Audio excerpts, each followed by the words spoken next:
I know I didn't create myself. I know I come from something else that is at least as real as me.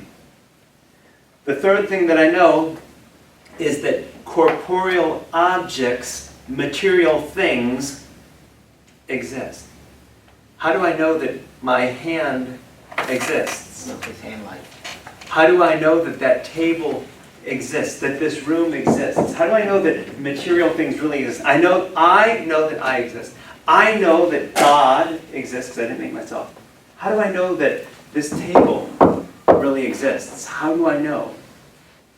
Because we can apprehend one thing clearly and distinctly from other things, meaning I can tell that this is a table and I can tell that this is a carpet because they have different qualities, different textures, there are things about them that make me able to distinguish a table from a carpet. Okay? Now the question becomes, can I distinguish this table from that table? Ooh. Well, yes, because they're different sizes and shapes and colors and materials. Okay, what if it was the same table?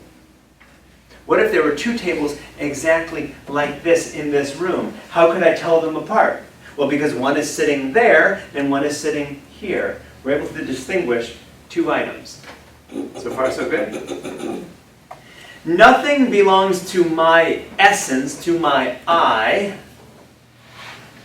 yet I have a clear idea of body as an extended and unthinking thing. There are things, I have this idea of things that don't think. This table doesn't think.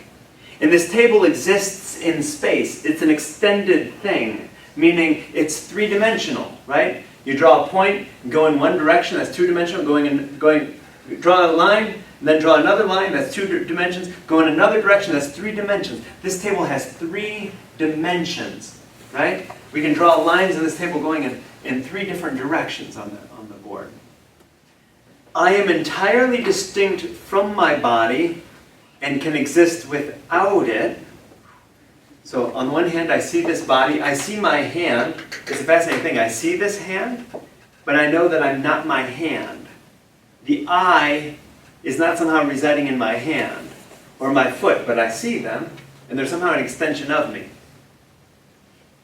I receive impressions through sense perception. Ooh, this is getting to empirical grounds here. I receive impressions. I see this hand. Sometimes we receive these impressions against our will, right? I'm here closing my eye, and I feel Andy tapping me. I didn't ask Andy to touch me, but what happens? Against my will, he touched me. I'm receiving a sense impression, something from the outside world. And so I'm inclined to believe that they come to me from other bodies other than my own. I feel this body. I feel something touching me. I'm tempted to believe that that thing touching me is not me.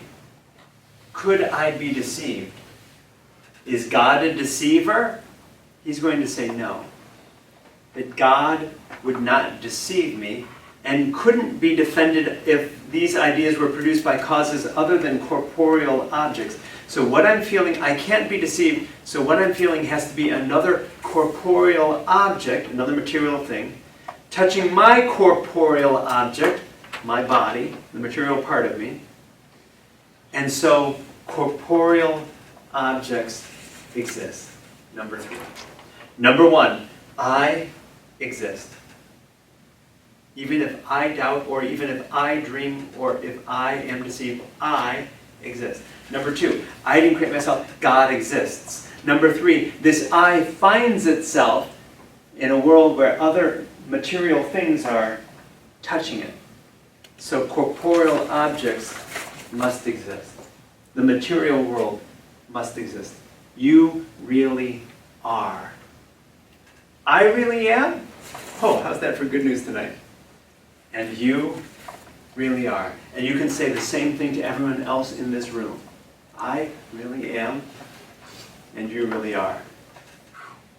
What is the principal attribute of corporeal substance? Since corporeal substances really exist then, its attribute is extension. Notice how this table goes out in one direction, and then down in a certain direction, and then over in another direction. It has extension. Same with my body. My body extends in one direction, it extends in another direction, it extends in another direction. My body has extension. So the challenge becomes, what is the relationship between body and spirit, this thinking thing that I am? What is the relationship between this I and my body? Descartes says, and remember Descartes didn't come up with a good answer for this, but we'll hear what he had to say.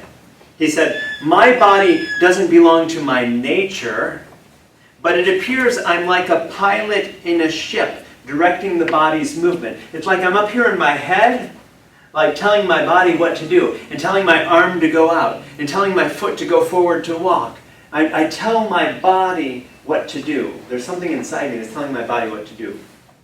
But he said, there must be some relation between me and my body, since I direct it, right? I'm going to walk from here to there, okay? So I have to give my body orders. Body, walk. And my body does that. But I'm so intermingled with my body that I seem to compose with it one whole. I and my body are one. And so he says, we must know that the soul is really joined to the whole body, and that we cannot properly say that it exists in any one of its parts. The I doesn't exist in my foot, or in my leg, or in my hand, or in my head. This I is something distinct from the body, even though it comes from the body. My brain is formulating the idea of the I, but this I is not the brain. My brain, this organ, is formulating this idea that is not my body.